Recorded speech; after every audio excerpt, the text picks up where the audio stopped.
Welcome to Master Key Academy. ഇന്നത്തെ ക്ലാസ്സിൽ നമ്മൾ ഡിസ്കസ് ചെയ്യാനായിട്ട് പോകുന്നത് RRB ഫാർമസിസ്റ്റ് മോഡൽ ക്വസ്റ്റ്യൻസ് ആണ് നമ്മൾ ഡിസ്കസ് ചെയ്യാനായിട്ട് പോകുന്നത്. അതായത് ഫാർമസ്യൂട്ടിക്സ് ഗ്രേഡ് 2-നെ അപേക്ഷിച്ച് ഒരുപാട് വാസ്റ്റ് ആയിട്ടുള്ള സിലബസ് ആണ് നമുക്ക് RRB ഫാർമസിസ്റ്റിന് വരുന്നത്. അപ്പം ഇമ്പോർട്ടൻറ്റ് കുറച്ച് ക്വസ്റ്റ്യൻസ് നമുക്ക് ഡിസ്കസ് ചെയ്യാം.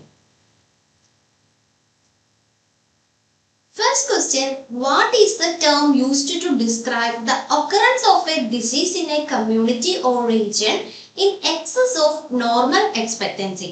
അപ്പോൾ എപ്പിഡെമിയോളജി എന്നുള്ളൊരു ക്വസ്റ്റ്യൻ ആണ്. എന്താ ചോദിച്ചിരിക്കുന്നത്? What is the term used to describe? ഒരു ടേമിനെ കുറിച്ചാണ് ഇവിടെ പറഞ്ഞിരിക്കുന്നത്. എന്തിന്റെ ടേമാണ്? Used to describe the occurrence of a disease in a community or a region. പ്രത്യേകം ശ്രദ്ധിക്കുക, ഒരു കമ്മ്യൂണിറ്റി അല്ലെങ്കിൽ ഒരു പർട്ടിക്കുലർ റീജിയണിൽ മാത്രമുള്ള ഒരു ഡിസീസസിനെ കുറിച്ചാണ് പറയുക അല്ലെ. അപ്പം ആ കമ്മ്യൂണിറ്റിയിലുള്ള അല്ലെങ്കിൽ ആ ഒരു പർട്ടിക്കുലർ റീജിയണിൽ മാത്രം ഒരു ഡിസീസ് നോർമൽ റേറ്റിനേക്കാളും കൂടുതൽ നമ്മൾക്ക് എക്സ്പെക്ട് ചെയ്യുന്ന ലെവലിനേക്കാളും കൂടുതൽ ഒക്കർ ചെയ്യുന്നുണ്ടെങ്കിൽ അതിനെ ഡിസ്ക്രൈബ് ചെയ്യുന്ന ഒരു ടേം ആണ് ചോദിച്ചിരിക്കുന്നത്. അപ്പം ഈ ഒരു കേസ് നമ്മൾക്ക് കൊറോണ വന്ന ടൈമിൽ നമ്മൾ കൂടുതലും യൂസ് ചെയ്തിരുന്നു. പക്ഷെ ഇത് ഗ്ലോബലി സ്പ്രെഡ് ചെയ്തൊരു ഡിസീസസിനെ കുറിച്ചായിരുന്നു അവിടെ പറഞ്ഞിരിക്കുന്നത്. അപ്പം നമ്മൾ ഏത് ടേം ആയിരുന്നു യൂസ് ചെയ്തിരുന്നത്? പാൻഡമിക് എന്ന് പറയുന്ന ടേം ആയിരുന്നു യൂസ് ചെയ്തത്. അപ്പൊ ആ ഒരു ഡിസീസസിന്റെ ഒക്കറൻസ് ഗ്ലോബലി ആണ് എങ്കിൽ നമ്മളവിടെ പാൻഡമിക് യൂസ് ചെയ്യാം. അപ്പൊ ഇവിടെ നമ്മുടെ ക്വസ്റ്റ്യൻ എന്താണ്? ഒരു കമ്മ്യൂണിറ്റി അല്ലെങ്കിൽ ഒരു പർട്ടിക്കുലർ റീജിയണിൽ മാത്രമാണ് ആ ഒരു ഡിസീസസ് ഒക്കർ ചെയ്തിരിക്കുന്നത്, അല്ലെങ്കിൽ ആ ഒരു ഏരിയയിൽ മാത്രമാണ് അതിനൊരു റാപ്പിഡ് ഇൻക്രീസ് റേറ്റ് വന്നിരിക്കുന്നത്. അപ്പം അതിന് പറയുന്ന പേരെന്താന്നാ ചോദിച്ചിരിക്കുന്നത്? Epidemic, pandemic, endemic, outbreak. എന്താണ് ഇവിടുത്തെ കറക്റ്റ് ആൻസർ വരിക? ഇവിടെ കറക്റ്റ് ആൻസർ വരിക എപ്പിഡമിക് ആണ്. അപ്പം ഒരു പർട്ടിക്കുലർ റീജിയണിലുള്ള റാപ്പിഡ് ഇൻക്രീസ് ആണെങ്കിൽ it is called epidemic, and globally ഉള്ളതാണെങ്കിൽ it is called pandemic. Global outbreak of a disease ആണെങ്കിൽ it is termed as the pandemic. ഇനി എൻഡമിക് എന്ന് പറഞ്ഞാൽ എന്താണ്? എൻഡമിക്കും അവിടെ ഒരു പർട്ടിക്കുലർ ജോഗ്രഫിക്കൽ ഏരിയ അല്ലെങ്കിൽ ആ ഒരു ചെറിയ സ്പെസിഫിക് പോപ്പുലേഷനിൽ എപ്പോഴും സ്ഥിരമായിട്ട് കോൺസ്റ്റന്റ് ആയിട്ട്, അതായത് നമുക്ക് ആ ഒരു ഇൻക്രീസിങ് റേറ്റ് നമുക്ക് ഡിറ്റർമൈൻ ചെയ്യാം, അല്ലെങ്കിൽ ആ ഒരു പ്രെഡിക്റ്റബിൾ ലെവലിലാണ് ആ ഒരു ഡിസീസ് കണ്ടിന്യൂ ചെയ്യുന്നതെങ്കിൽ അതിനെയാണ് നമ്മൾ എൻഡമിക് എന്ന് പറയുന്നത്. ഇപ്പൊ ഒരു പർട്ടിക്കുലർ റീജിയണിലെ കാര്യം തന്നെയാണ് എപ്പിഡമിക്കും എൻഡമിക്കും. എപ്പിഡമിക് എന്ന് പറയുമ്പോൾ നമ്മളുടെ ലെവലിൽ നിന്നനുസരിച്ച് അല്ലെങ്കിൽ നമ്മളുടെ ചിന്തയിൽ നിന്ന് അപേക്ഷിച്ച് ഒരു റാപ്പിഡ് റേറ്റ് ആയിരിക്കും ഇൻസിഡൻസ് ഉണ്ടാവുക, ഡിസീസ് ഇൻസിഡൻസ് ഉണ്ടാവുക. പക്ഷെ എൻഡമിക് ആണെങ്കിൽ relatively low and predictable level ആണെങ്കിൽ it is called endemic. Okay, അതുപോലെ തന്നെ ഔട്ട്ബ്രേക്കും നമ്പർ ഓഫ് ഡിസീസ് റേറ്റ് അല്ലെങ്കിൽ നമ്പർ ഓഫ് ന്യൂ ഇൻസിഡൻസ് ലിമിറ്റഡിനേക്കാളും ഇൻക്രീസ് ചെയ്യുന്നതിനെയാണ് ഔട്ട്ബ്രേക്ക് എന്ന് പറയുന്നത്. ലിമിറ്റഡിനേക്കാളും ഇൻക്രീസ് എന്നല്ല, ഒരു പർട്ടിക്കുലർ ലെവലിനേക്കാളും കൂടുതലാണെങ്കിലാണ് അതിനെ ഔട്ട്ബ്രേക്ക് എന്ന് പറയുന്നത്. പക്ഷേ നമ്മുടെ എപ്പിഡമിക് പറയുന്നത് പോലെ അത്രയും ലാർജ് റേറ്റ് ആയിരിക്കില്ല. ഓക്കെ, ഒരു സ്മോളർ സ്കെയിൽ എപ്പിഡമിക്കിനെയാണ് ഔട്ട്ബ്രേക്ക് എന്ന് പറയുന്നത്. ഓക്കെ, അതും ഒരു ഷോർട്ട് പീരീഡ് ഓഫ് ടൈമിൽ ഒരു ചെറിയ ഇൻക്രീസ് ഉണ്ടാകുന്നതിനെയാണ് നമ്മൾ ഔട്ട്ബ്രേക്ക് എന്ന് പറയുന്നത്. ഓക്കെ, അപ്പൊ 4 ടേംസും ക്ലിയർ ആയല്ലോ? Epidemic, pandemic, endemic and outbreak. Okay, moving to the next question, which of the following is not an application of the epidemiology? ഇവിടെ എപ്പിഡെമിയോളജിയുടെ ഒരു ആപ്ലിക്കേഷൻ അല്ലാത്തത് ഏതെന്നാ ചോദിച്ചിരിക്കുന്നത്? Disease surveillance, development of the new pharmaceutical drugs, investigation of outbreaks, evaluation of the health care interventions. ഏതാണ് എപ്പിഡെമിയോളജിയുടെ ഒരു application അല്ലാത്തത്? The correct answer is development of new pharmaceutical drugs. അത് ഒരിക്കലും എപ്പിഡെമിയോളജിയുടെ ഒരു ആപ്ലിക്കേഷനിൽ വരുന്നതല്ല. അപ്പം ആദ്യം നമുക്ക് എന്താണ് എപ്പിഡെമിയോളജി നോക്കാം അല്ലെ. Epidemiology is the scientific discipline concerned with the study of distribution and determinants of health related events in specific population. ഒരു സ്പെസിഫിക് പോപ്പുലേഷനിലുള്ള ഹെൽത്ത് റിലേറ്റഡ് ഇവന്റ്സിന്റെ, അതായത് ഡിസീസസിന്റെയോ അല്ലെങ്കിൽ എന്തെങ്കിലും ബിഹേവിയറൽ ചേഞ്ചസോ അല്ലെങ്കിൽ മറ്റെന്തെങ്കിലും ഔട്ട്കംസിന്റെയോ ഡിറ്റർമിനൻസും അല്ലെങ്കിൽ അതിലോട്ട് നയിക്കുന്ന കുറച്ച് ഫാക്ടേഴ്സ് ആയിരിക്കും അല്ലെ, അല്ലെങ്കിൽ അതിനെ ഇൻഡിക്കേറ്റ് ചെയ്യുന്ന കുറച്ച് കാര്യങ്ങളായിരിക്കാം. അതുപോലെ തന്നെ അതിന്റെ ഡിസ്ട്രിബ്യൂഷൻ, ഇതിനെ കുറിച്ചുള്ള സ്റ്റഡിയാണ് നമ്മൾ എപ്പിഡമിയോളജി എന്ന് പറയുന്നത്. ഫോർ എക്സാമ്പിൾ പറഞ്ഞാൽ നമ്മളൊരു പർട്ടിക്കുലർ റീജിയൻ എടുത്തിട്ട് ആ ഒരു റീജിയനിൽ ഒരു പർട്ടിക്കുലർ ഡിസീസ് എത്രമാത്രം പുതിയ കേസസ് ഉണ്ട്, എത്രമാത്രം പഴയ കേസസ് ഉണ്ട്, അപ്പൊ അതിനെ കുറിച്ചൊക്കെ ഉള്ള ഒരു സ്റ്റഡിയാണ് നമ്മൾ എപ്പിഡമിയോളജി എന്ന് പറയുന്നത്. അപ്പൊ എപ്പിഡമിയോളജിയുടെ ആപ്ലിക്കേഷൻസിൽ നമ്മൾ പറഞ്ഞ ഈ 3 കാര്യങ്ങളും വരും ഇല്ലേ? ഡിസീസ് സർവൈലൻസ്, അവിടെ ഏത് ഡിസീസസ് ആണ് കൂടുതലായിട്ട് വരിക, അല്ലെങ്കിൽ ആ ഒരു ഡിസീസ് എത്രമാത്രം അതിന്റെ റേറ്റ് അല്ലെങ്കിൽ എത്രമാത്രം അത് എഫക്ട് ചെയ്യുന്നുണ്ട്. പിന്നെ ഇൻവെസ്റ്റിഗേഷൻ ഓഫ് ഔട്ട്ബ്രേക്സ്, എത്രമാത്രമാണ് ആ ഒരു റേറ്റിന്റെ ഇൻക്രീസ് വരിക. Evaluation of the health care interventions, അവിടെ ആ ഒരു പർട്ടിക്കുലർ പോപ്പുലേഷൻസിന് കൊടുക്കുന്ന ഹെൽത്ത് കെയർ സിസ്റ്റത്തിന്റെ ഇവാലുവേഷൻസ്, ഇതെല്ലാം എപ്പിഡമിയോളജിയിൽ വരും. പക്ഷെ പുതിയൊരു ഫാർമസ്യൂട്ടിക്കൽ ഡ്രഗ്സ് ഡെവലപ്പ് ചെയ്യുക, അതൊക്കെ ഇതുമായിട്ട് റിലേറ്റ് ചെയ്തിട്ടാണ് നമ്മുടെ റിസർച്ചസ്, ക്ലിനിക്കൽ റിസർച്ച് സ്റ്റഡീസിലാണ് അതൊക്കെ ഇൻക്ലൂഡ് ചെയ്യുന്നത് അല്ലെ. സോ പെടാത്തത് പറഞ്ഞിരിക്കുന്നത് ന്യൂ ഡ്രഗ് ഇൻവെസ്റ്റിഗേഷൻ ആണ്. നമുക്ക് എപ്പിഡമിയോളജിയുടെ സിഗ്നിഫിക്കൻസ് കൂടെ നോക്കി പോവാം. They can help identify individuals at a higher risk of developing certain diseases. അപ്പം ഈ ഒരു എപ്പിഡമിയോളജി കൊണ്ട് നമുക്ക് ഹയർ റിസ്കിൽ നിൽക്കുന്ന ഇൻഡിവിജ്വൽസ് അല്ലെങ്കിൽ പേഷ്യൻസ് തന്നെ ഏറ്റവും കൂടുതൽ റിസ്കി ആയിട്ടുള്ള പേഷ്യൻസിനെ നമുക്ക് ഈസി ആയിട്ട് ഐഡന്റിഫൈ ചെയ്യാനായിട്ട് പറ്റും. To monitor the spread of infectious disease, എന്തെങ്കിലും ഇൻഫെക്ഷ്യസ് ഡിസീസിന്റെ സ്പ്രെഡിങ് ഒക്കെ മോണിറ്റർ ചെയ്യുമ്പോൾ എത്ര വേഗത്തിലാണ് അത് സ്പ്രെഡ് ചെയ്യുന്നത്, അല്ലെങ്കിൽ നമുക്കത് സ്പ്രെഡിങ് പ്രിവെന്റ് ചെയ്യാൻ എന്തൊക്കെ കാര്യങ്ങൾ ചെയ്യാൻ പറ്റും എന്നൊക്കെ നമുക്ക് മോണിറ്റർ ചെയ്യാനായിട്ട് പറ്റും. To prevent disease and promote health in the population. അപ്പം ഈ ഒരു എപ്പിഡമിയോളജിക്കൽ സ്റ്റഡി കൊണ്ട് തന്നെ നമുക്ക് പല ഡിസീസസിനെയും പ്രിവെന്റ് ചെയ്യാനും പുതിയ പുതിയ കാര്യങ്ങൾ അങ്ങോട്ടേക്ക് പ്രൊമോട്ട് ചെയ്യാനും അല്ലെങ്കിൽ പുതിയ പുതിയ കാര്യങ്ങൾ അവിടെ ഇംപ്ലിമെന്റ് ചെയ്യാനും ഈ എപ്പിഡമിയോളജിക് സ്റ്റഡി നമ്മളെ ഹെൽപ്പ് ചെയ്യുന്നുണ്ട്. Okay, next question, what is the difference between incidence and prevalence in the epidemiology? എപ്പിഡമിയോളജിയിൽ പറയുന്ന ഇൻസിഡൻസും പ്രിവാലൻസും തമ്മിലുള്ള ഡിഫറൻസ് ആണ് ചോദിച്ചിരിക്കുന്നത്. The incidence refers to the total number of cases of a disease, while prevalence refers to the number of new cases. Incidence total number ആണെന്നും prevalence number of new cases ആണെന്നാണ് first option പറയുന്നത്. Second option എന്താണ് പറയുന്നത്? Incident refers to the number of new cases and prevalence refers to the total number of cases at a given time. ആ ഒരു particular ടൈമിൽ ഉണ്ടായ total number അല്ലെ, അത്രയും നാൾ വരെ ഉണ്ടായ അണ്ടിൽ ദിസ് ടൈം എത്ര ഇൻസിഡന്റ് ഉണ്ടായി, അതാണ് പ്രിവാലൻസ് എന്ന് പറയുന്നതാണ് സെക്കൻഡ് ഓപ്ഷൻ പറയുന്നത്.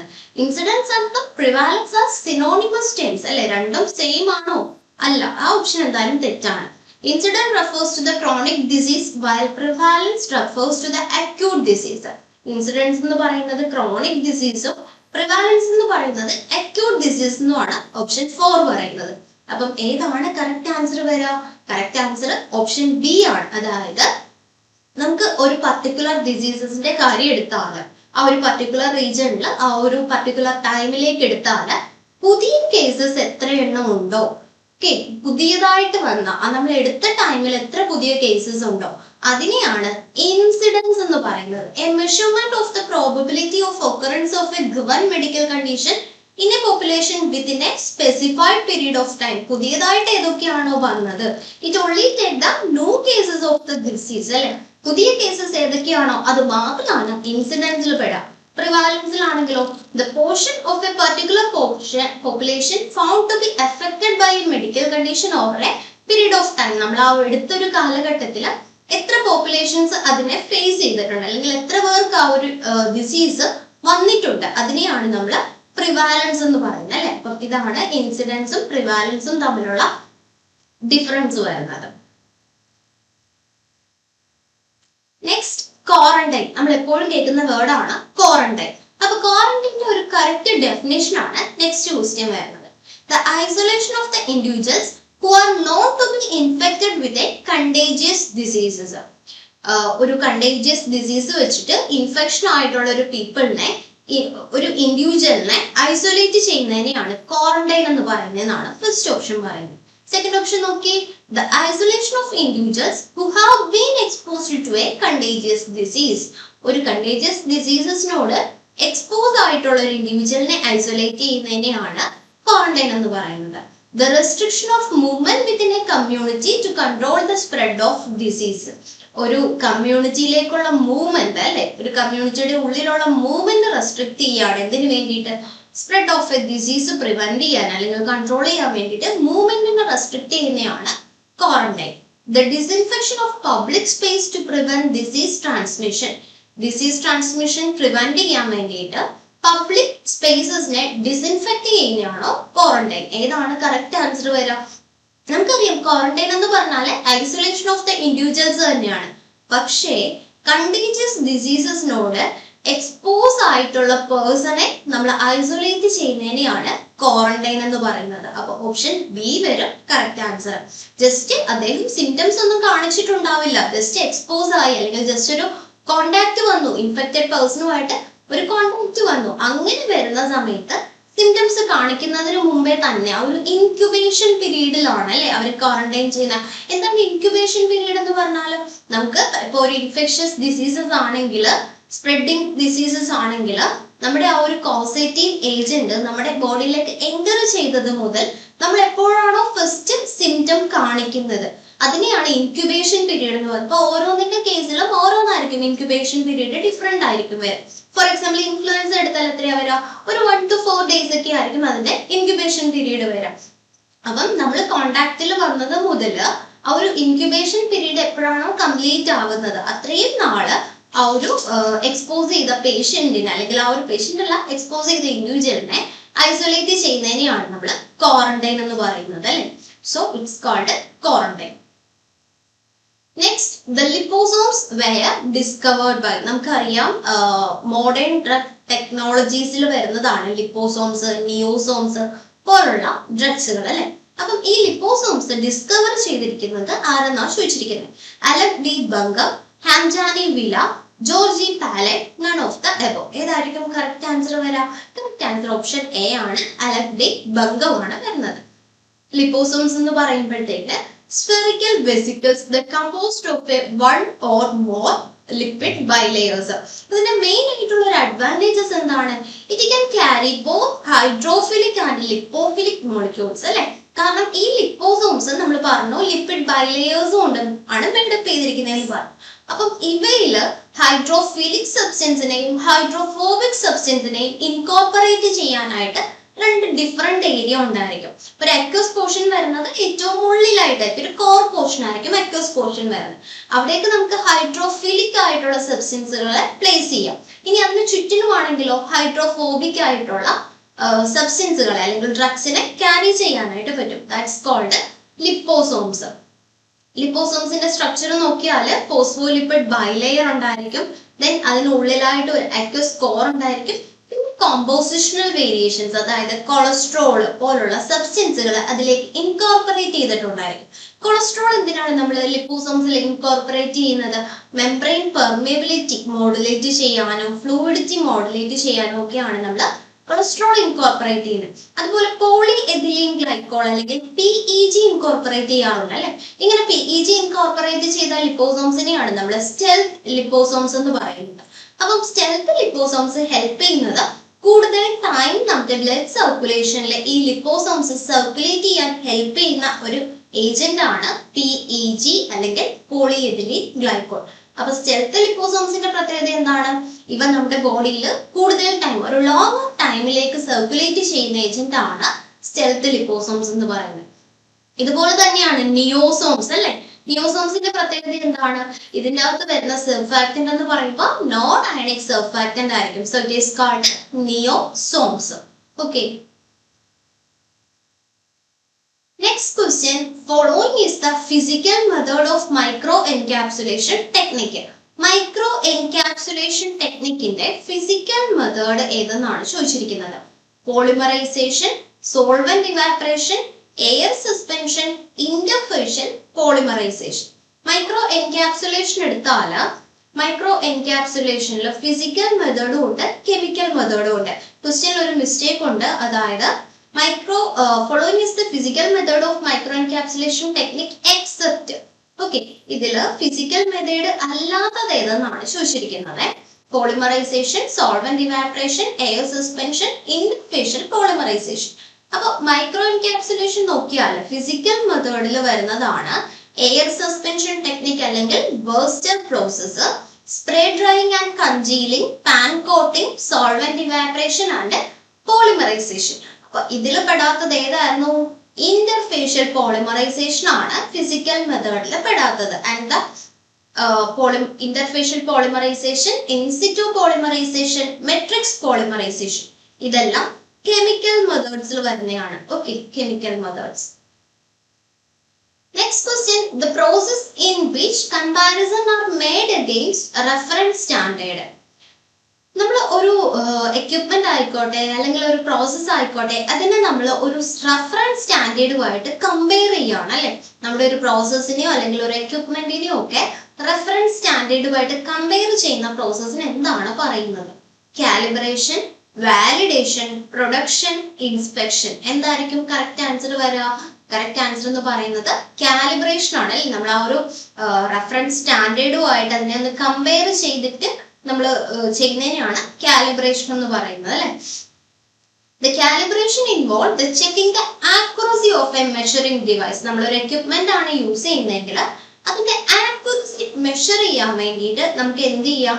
ഒരു നോൺ സ്റ്റാൻഡേർഡുമായിട്ട് അതിനെ കമ്പയർ ചെയ്യാം. സോ അതിന്റെ ആക്യുറസി നമുക്ക് മെഷർ ചെയ്യാനായിട്ട് പറ്റും അല്ലെ. അപ്പം നമുക്ക് കിട്ടുന്ന റിസൾട്ട് ആ ഒരു സ്പെസിഫിക് ഇതിന്റെ ഉള്ളിൽ തന്നെയാണെന്ന് മനസ്സിലാക്കാൻ പറ്റും. That's called calibration. ഇനി എന്താണ് വാലിഡേഷൻ എന്ന് പറഞ്ഞാൽ?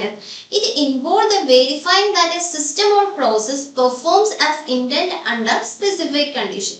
It is a broader concept than the calibration, often include testing the system effectiveness and suitability for intended use.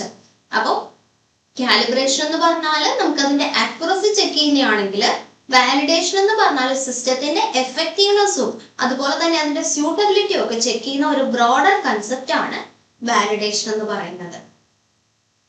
Next question, the wafer capsules are made from. Okay, നമുക്ക് grade 2 powders മിക്കവാറും skip ചെയ്തൊരു syllabus ആണ് അല്ലേ. പക്ഷേ ഈ powders നമുക്ക് RRB പഠിക്കാനുണ്ട്. Okay, അവിടെ നിന്നുള്ള ഒരു ക്വസ്റ്റ്യൻ ആണ്, wafer capsules are made up of. Okay, wafer capsule എന്ന് പറഞ്ഞാൽ എന്താണ്? It's A type of powder form ആണ് അല്ലേ. അപ്പൊ അതിനെ ചുറ്റപ്പെടുന്ന ആ ഒരു വേഫർ ഫോം ചെയ്യുന്നത് wheat paper, rice paper, gelatin, all of the above. ഏതായിരിക്കും കറക്റ്റ് ആൻസർ വരാ? കറക്റ്റ് ആൻസർ റൈസ് പേപ്പർ ആണ്. ഓപ്ഷൻ ബി ആണ് വരുന്നത് അല്ലെ. അപ്പൊ cachets are the solid dosage form. Wafer capsule is otherwise called cachets. അപ്പം ഇതെന്താണ് ഈ ഒരു സോളിഡ് ഡോസേജ് ഫോം എന്ന് പറഞ്ഞാൽ? നമുക്ക് നോസിയസ് ആയിട്ടുള്ള അല്ലെങ്കിൽ വളരെ ഡിസഗ്രിയബിൾ ആയിട്ടുള്ള ടേസ്റ്റ് ഒട്ടും പറ്റാത്ത ടൈപ്പ് ബിറ്റർ ടൈപ്പ് ഡ്രഗ്സുകൾ ഉണ്ടായിരിക്കും അല്ലെ. അവയെ നമ്മൾ പൗഡർ ഫോമിൽ ഫോമുലേറ്റ് ചെയ്തിട്ട് അഡ്മിനിസ്റ്റർ ചെയ്യുന്ന സമയത്ത് നമുക്ക് ഭയങ്കര ഡിഫിക്കൽട്ട് ആയിരിക്കും. സോ ഇങ്ങനെയുള്ള സാധനങ്ങളെ, ഇങ്ങനെയുള്ള ഡിസഗ്രിയബിൾ പൗഡേഴ്സിനെ അല്ലെങ്കിൽ നോസിയസ് പൗഡേഴ്സിനെ നമ്മൾ ഒരു റൈസ് പൗഡറിന്റെ ഒരു വേഫർ ക്രിയേറ്റ് ചെയ്തിട്ട് അതിലേക്കാണ് ഇൻകോർപ്പറേറ്റ് ചെയ്യുന്നത്. അപ്പൊ ഇവിടെ നമ്മൾ ഈ റൈസ് പേപ്പേഴ്സ് മേഡപ്പ് ചെയ്യാൻ വേണ്ടിയിട്ട് യൂസ് ചെയ്യുന്നത് റൈസ് ഫ്ലോറും അതുപോലെ തന്നെ വാട്ടറും ആയിരിക്കും. ഇതിന്റെ രണ്ടിന്റെയും കൂടെ മിക്സ്ചറിനെ നമ്മൾ രണ്ട് ഹോട്ട് പോളിഷ്ഡ് സിലിണ്ടേഴ്സിനുള്ളിലേക്ക് കടത്തി വിടുക ചെയ്യാം. ഓക്കെ, അപ്പൊ അവിടെ വേഫർ ഫോം ചെയ്യും. then ഈ വേഫറിലേക്കായിരിക്കും നമ്മൾ ഈ പൗഡറിനെ ഇൻകോർപ്പറേറ്റ് ചെയ്യുന്നത്. ഇതിനെയാണ് വേഫർ ക്യാപ്സ്യൂൾ അല്ലെങ്കിൽ കാഷറ്റ്സ് എന്ന് പറയുന്നത്. Okay, next, the first recombinant antigen vaccine approved for the human use. Vaccine എന്നുള്ള ക്വസ്റ്റ്യൻ ആണ് അല്ലെ. ഫസ്റ്റ് റീകോമ്പിനന്റ് ആന്റിജൻ വാക്സിൻ ആണ് ചോദിച്ചിരിക്കുന്നത്. റീകോമ്പിനന്റ് എന്ന് പറയുമ്പോൾ എന്താണ്? നമ്മുടെ RDNA ടെക്നോളജി യൂസ് ചെയ്തുകൊണ്ട് മേഡപ്പ് ചെയ്തിരിക്കുന്ന വാക്സിനെയാണ് നമ്മൾ റീകോമ്പിനന്റ് എന്ന് പറയുക അല്ലെ. DPT vaccine, hepatitis B vaccine, MMP vaccine, none of the above. ഏതായിരിക്കും കറക്റ്റ് ആൻസർ വരാ? ഇവിടെ DPT വാക്സിൻ, MMP വാക്സിൻ ഇതെല്ലാം കമ്പൈൻഡ് വാക്സിൻ ആണ്. പക്ഷേ RDNA അല്ലെങ്കിൽ റീകോമ്പിനന്റ് അല്ല. റീകോമ്പിനന്റ് ആയിട്ട് വരുന്നത് ഹെപ്പറ്റൈറ്റിസ് B വാക്സിൻസ് ആണ്. ഓക്കെ, എന്താണ് റീകോമ്പിനന്റ് DNA ടെക്നോളജി എന്ന് പറഞ്ഞാല്? ഇവിടെ ഡിഫറെന്റ് സ്പീഷീസിൽ നിന്ന് എടുത്തിട്ടുള്ള രണ്ട് ഡിഫറെന്റ് DNA മോളിക്യൂൾസിനെ ജോയിൻ ചെയ്യുന്നു. ഈ ജോയിൻ ചെയ്ത DNA മോളിക്യൂളിനെ നമ്മൾ ഒരു പർട്ടിക്കുലർ ഹോസ്റ്റിലേക്ക് ഇൻസേർട്ട് ചെയ്യുന്നു.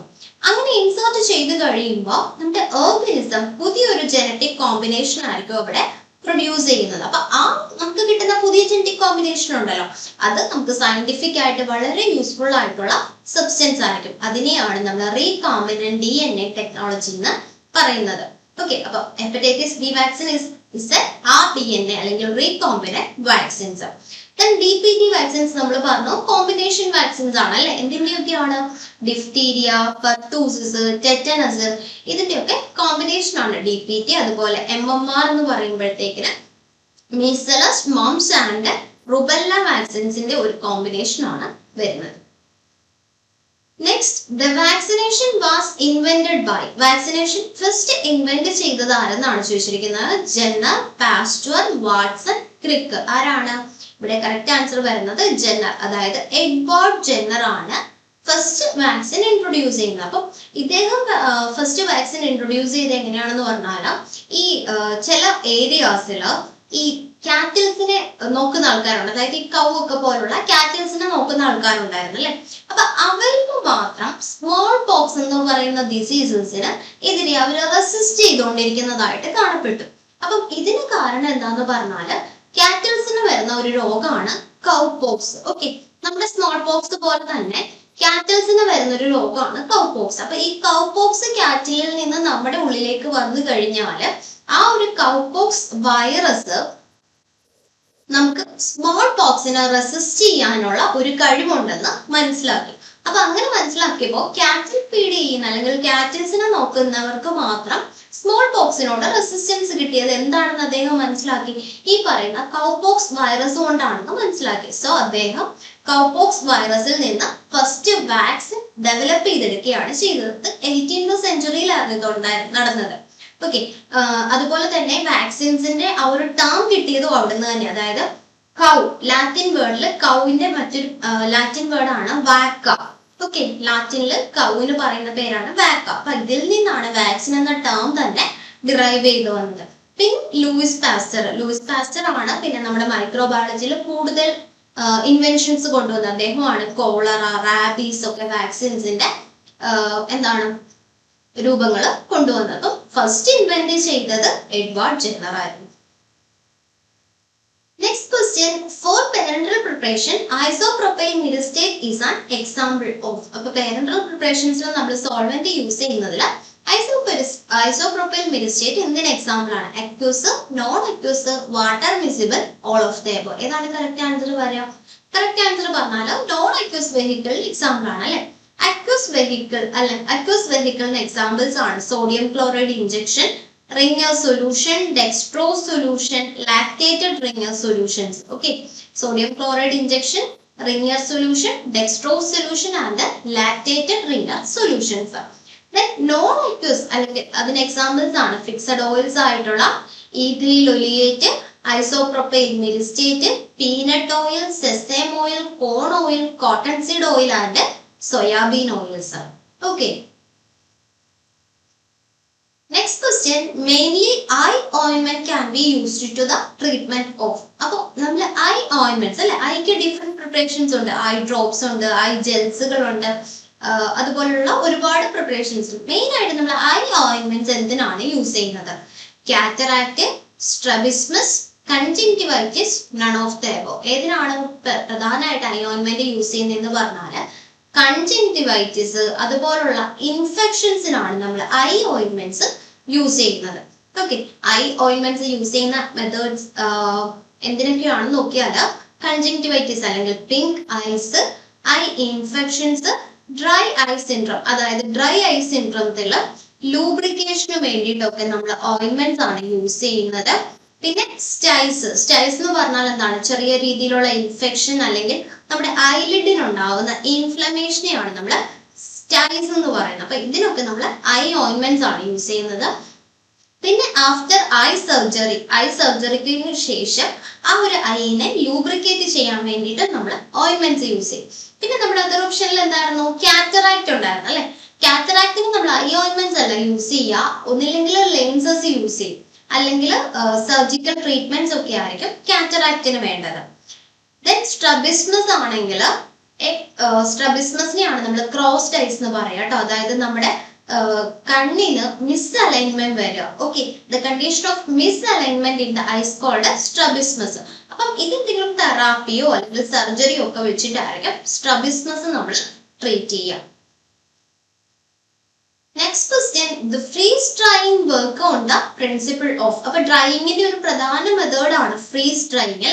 ഫ്രീസ് ഡ്രൈയിങ്ങിൽ നമ്മൾ ഏത് പ്രിൻസിപ്പിൾ ആണ് യൂസ് ചെയ്യുന്നത്? Evaporation of the water, the sublimation of water from ice phase to gas phase, liquefaction of ice to water, heating at a freezing temperature of the water. ഏതാണ് correct answer വരാ? ഇവിടെ correct answer പറഞ്ഞാൽ sublimation ആണ് കേട്ടോ. Sublimation എന്ന് പറഞ്ഞാൽ നമ്മുടെ ice ഫേസിൽ നിന്ന് ഡയറക്റ്റ് ഗ്യാസ് ഫേസ്, അതായത് സോളിഡിൽ നിന്ന് ഡയറക്റ്റ് ആയിട്ട് ഗ്യാസ് ഫേസിലോട്ട് പോകുന്നതിനെയാണ് നമ്മൾ സബ്ലിമേഷൻ എന്ന് പറയുന്നത്. അപ്പൊ ഫ്രീസ് ഡ്രൈയിങ്ങിന്റെ മെയിൻ പ്രിൻസിപ്പിൾ എന്താണ്? സബ്ലിമേഷൻ ആണ്. അപ്പം ഈ ഫ്രീസ് ഡ്രൈയിങ് നമ്മൾ മെയിൻ ആയിട്ട് ചെയ്യുന്നത് ഹൈലി സെൻസിറ്റീവ് മെറ്റീരിയൽസിനെ ഒരു ലോ ടെമ്പറേച്ചറിൽ ഹീറ്റ് ചെയ്യാൻ വേണ്ടിയിട്ട് അല്ലെങ്കിൽ ഡ്രൈ ചെയ്യാൻ വേണ്ടിയിട്ടാണ് നമ്മൾ ഫ്രീസ് ഡ്രൈയിങ് യൂസ് ചെയ്യുന്നത്. And it is otherwise called lyophilization or cryodesiccation. Okay, it's otherwise called lyophilization or cryodesiccation. അപ്പൊ നമ്മൾ പറഞ്ഞു പ്രിൻസിപ്പിൾ എന്ന് പറഞ്ഞാൽ സബ്ലിമേഷൻ ആണെന്ന് പറഞ്ഞു അല്ലെ. അപ്പം എങ്ങനെയാണ് ഈ സബ്ലിമേഷൻ ചെയ്യുന്നത് അല്ലെങ്കിൽ ഫ്രീസ് ഡ്രൈയിങ് ചെയ്യുന്നത്? നമുക്ക് ഡ്രൈ ചെയ്യേണ്ട മെറ്റീരിയലിനെ നമ്മൾ ഫസ്റ്റ് ഫ്രോസൺ ചെയ്യും. ഇങ്ങനെ ഫ്രോസൺ ചെയ്തിട്ട് അണ്ടർ ഹൈ വാക്വം ഇതിനെ നമ്മൾ ഹീറ്റ് ചെയ്യാനായിട്ട് തുടങ്ങും. അപ്പൊ അണ്ടർ ഹൈ വാക്വത്തിൽ ഹീറ്റ് ചെയ്യുന്ന സമയത്ത് നമ്മുടെ ആ ഒരു വാട്ടർ കണ്ടന്റ് ഫ്രീസ് ആയിട്ടിരുന്നത് ഡയറക്റ്റ് ആയിട്ട് സോളിഡ് സ്റ്റേറ്റിൽ ഇരുന്നത് ഡയറക്റ്റ് ആയിട്ട് ഗ്യാസ് സ്റ്റേറ്റിലേക്ക് മാറും അല്ലെ.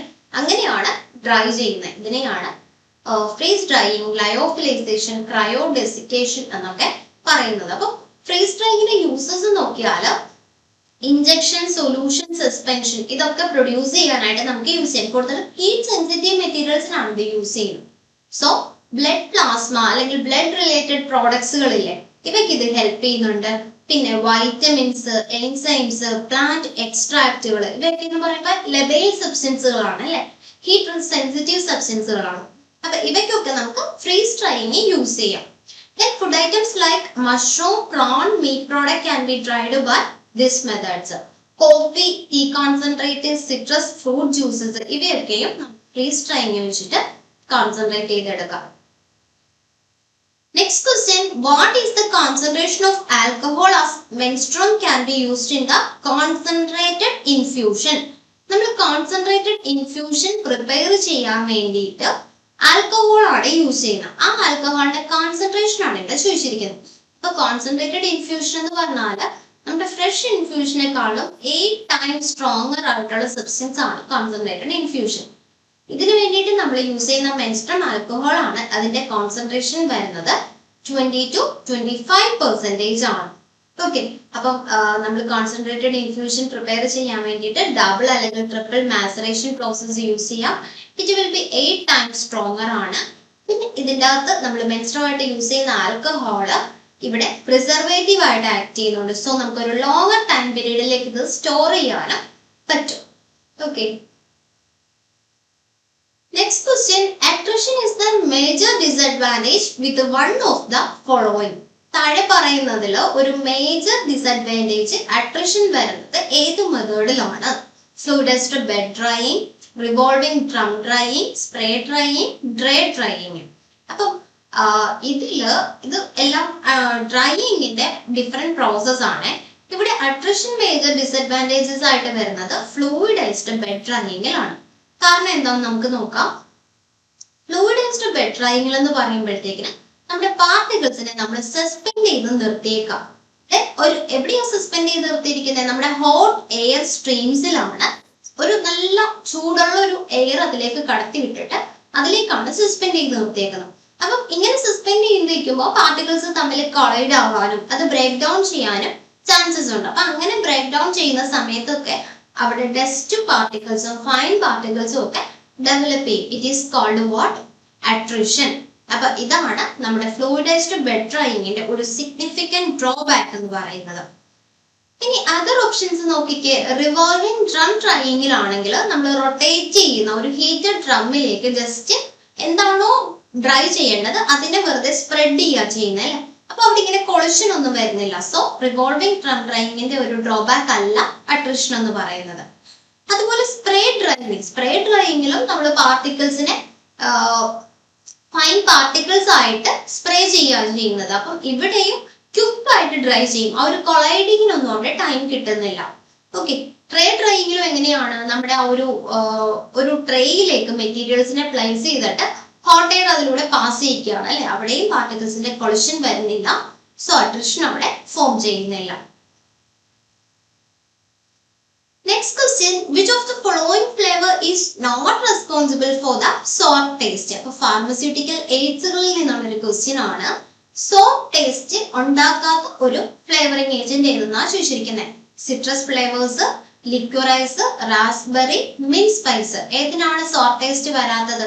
കറക്റ്റ് ആൻസർ പറഞ്ഞാൽ മിന്റ് സ്പൈസ് ആണ് കേട്ടോ. അതായത് മിന്റ് സ്പൈസ് ആണ്. Because it have a bitter taste ആ വരിക അല്ലെ. അപ്പൊ നമുക്ക് ജസ്റ്റ് നോക്കാം. ഫ്ലേവറിംഗ് ഏജന്റ്സ് ബിറ്റർ ടേസ്റ്റ് വരുന്നവയ്ക്ക് എക്സാമ്പിൾ ആണ് wild cherry, mint, walnut, chocolate and anise.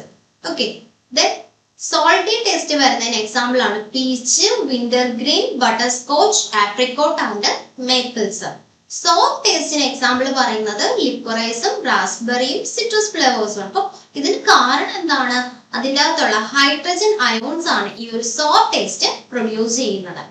Then sweet ടേസ്റ്റിന് എക്സാമ്പിൾ ആണ് vanilla, fruit and berry flavours. Okay, next question, the earliest pharmacies were known as. പണ്ട് കാലങ്ങളിൽ നമ്മൾ ഫാർമസിക്ക് പറയുന്ന പേരാണ് ചോദിച്ചിരിക്കുന്നത് അല്ലെ. അപ്പൊ earliest pharmacies are known as apothecary shops. അപ്പം ഈ ഒരു അപ്പോത്തിക്കറി ഷോപ്സിന്റെ പ്രത്യേകത അവിടെ ശരിക്കും ഒരു പ്രിപ്പറേഷൻ ഡിസ്പെൻസിങ് മാത്രമല്ലായിരുന്നു നടക്കുന്നത്.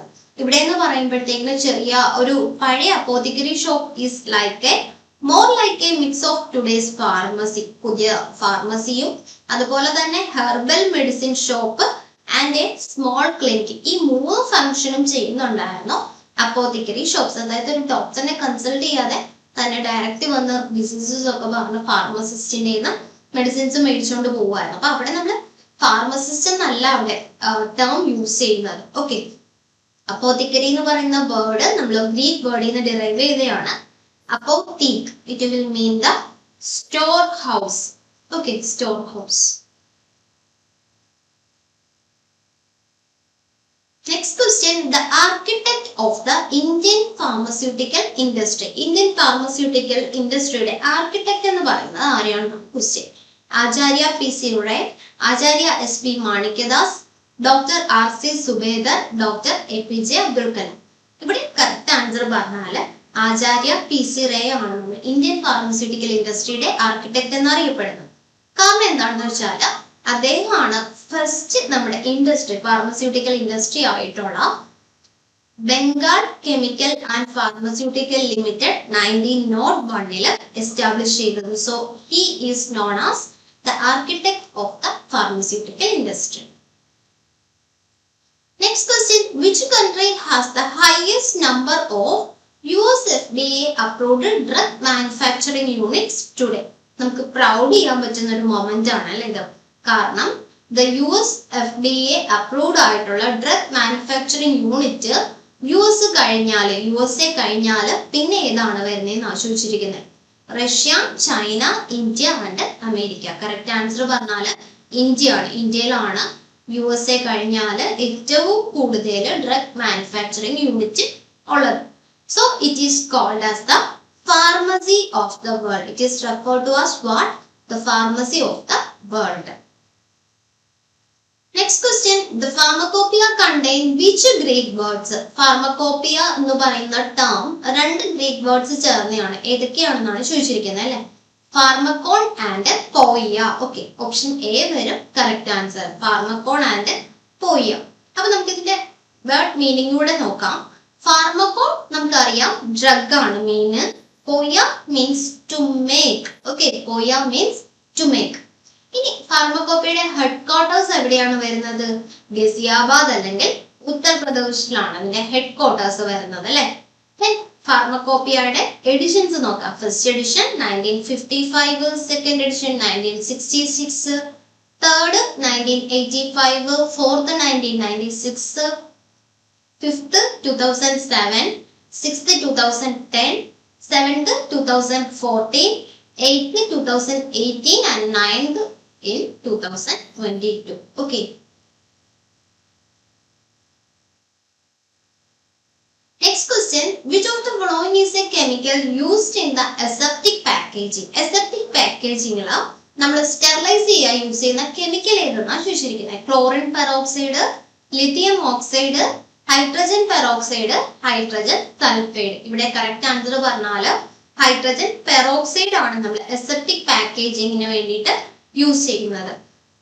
ഓക്കെ, നമുക്ക് അസെപ്റ്റിക് പ്രോസസ്സിൽ ഏതൊക്കെയാണ് യൂസ് ചെയ്യുന്നത് നോക്കാം. ഹീറ്റ് ട്രീറ്റ്മെന്റ് വരുന്നുണ്ട്, അതായത് saturated steam, super heated steam, hot air, mixture of hot air and steams ഒക്കെയാണ് ഹീറ്റ് ട്രീറ്റ്മെന്റിൽ വരുന്നത്. ദെൻ മെക്കാനിക്കൽ പ്രോസസ്സിൽ വരുന്നത് water, rinsing, flushing, air blasting, brushing and ultrasound. റേഡിയേഷനിൽ വരുന്നത് ionizing radiations, ultra violet rays, infrared rays. Chemical ട്രീറ്റ്മെന്റിൽ വരുന്നതാണ് hydrogen peroxides. പിന്നെ നമ്മുടെ ഫസ്റ്റ് ഓപ്ഷൻ ഉണ്ടായിരുന്ന ക്ലോറിൻ പെറോക്സൈഡ്, ഇത് എന്താണ്? ഇറ്റ് ഈസ് എ ഡിസിൻഫെക്റ്റന്റ് ആണ് അല്ലെ. ക്ലോറിൻ പെറോക്സൈഡ് എന്ന് പറയുമ്പോൾ ഡിസിൻഫെക്റ്റന്റ് ആണ്. Next question, the warm temperature storage condition explained in the IP and USP ranges from.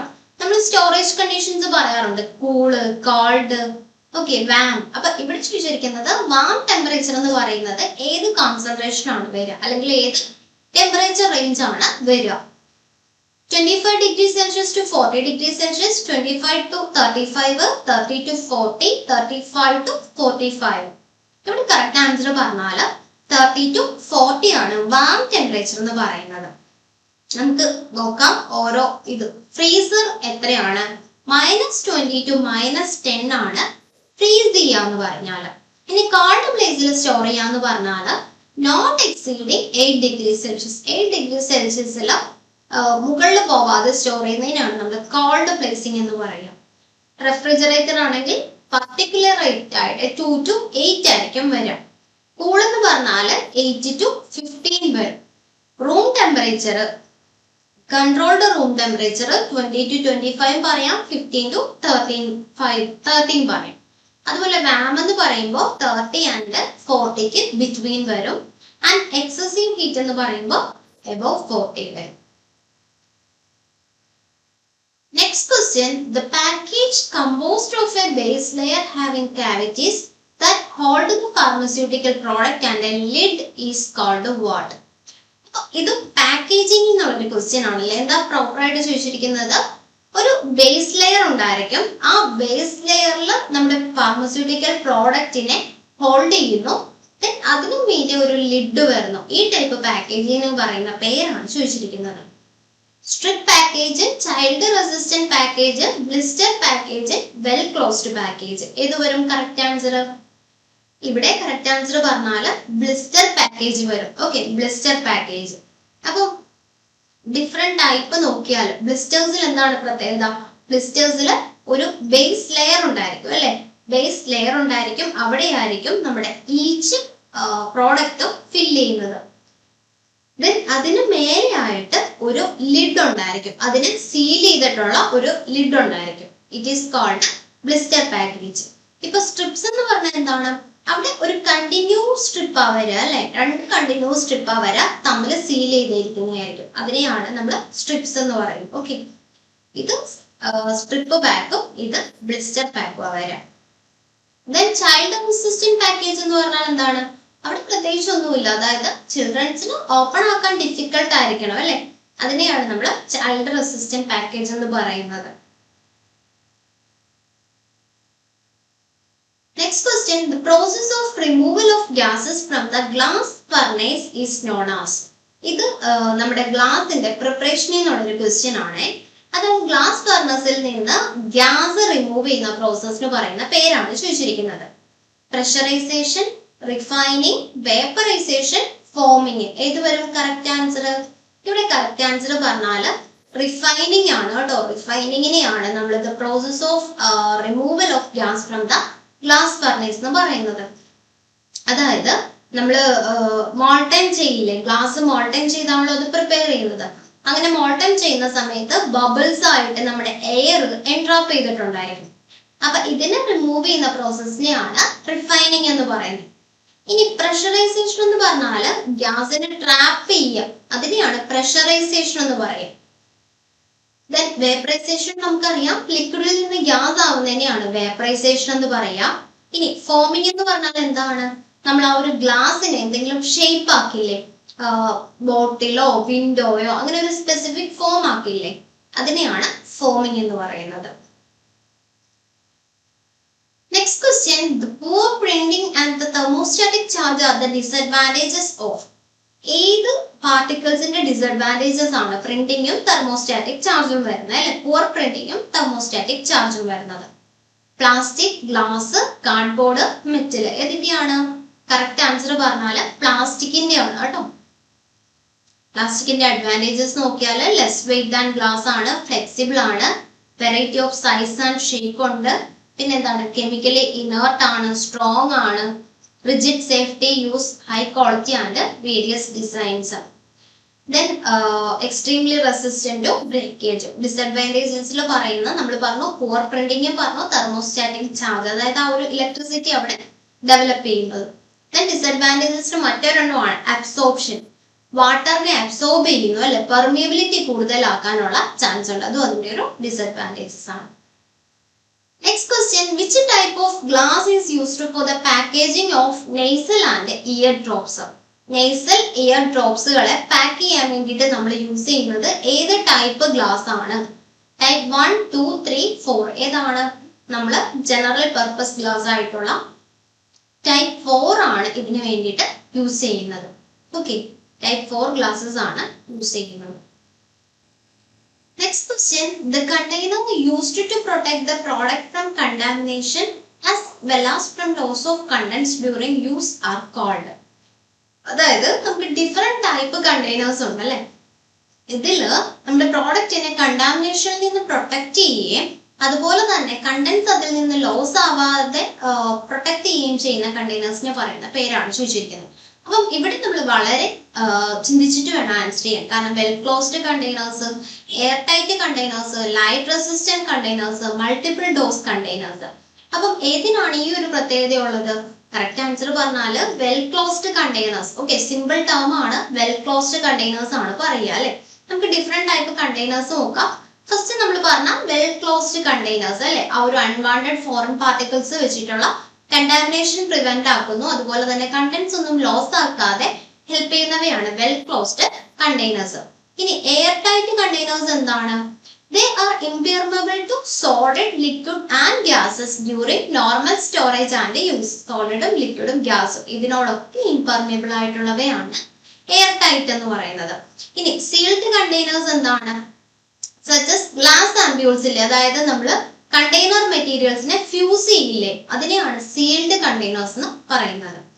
Then tamper evident containers ഉണ്ട്, അതായത് നമ്മൾ ഒരു വട്ടം പർട്ടിക്കുലർ ആയിട്ട് ഇത് ഓപ്പൺ ചെയ്തിട്ടുണ്ടെങ്കിൽ നമുക്ക് മനസ്സിലാക്കാൻ പറ്റൂ ഇല്ലേ. നമ്മൾ ഈ സിറപ്സ് ഒക്കെ മേടിക്കുന്ന സമയത്ത് അത് ഒരു ആദ്യത്തെ തവണ റൊട്ടേറ്റ് ചെയ്യുന്ന സമയത്ത് ഒരു കണക്ഷൻ അവിടെ നിന്ന് വിട്ടുപോകും, അതിനെയാണ് നമ്മൾ ടാമ്പർ എവിഡന്റ് കണ്ടെയ്നേഴ്സ് എന്ന് പറയുന്നത്.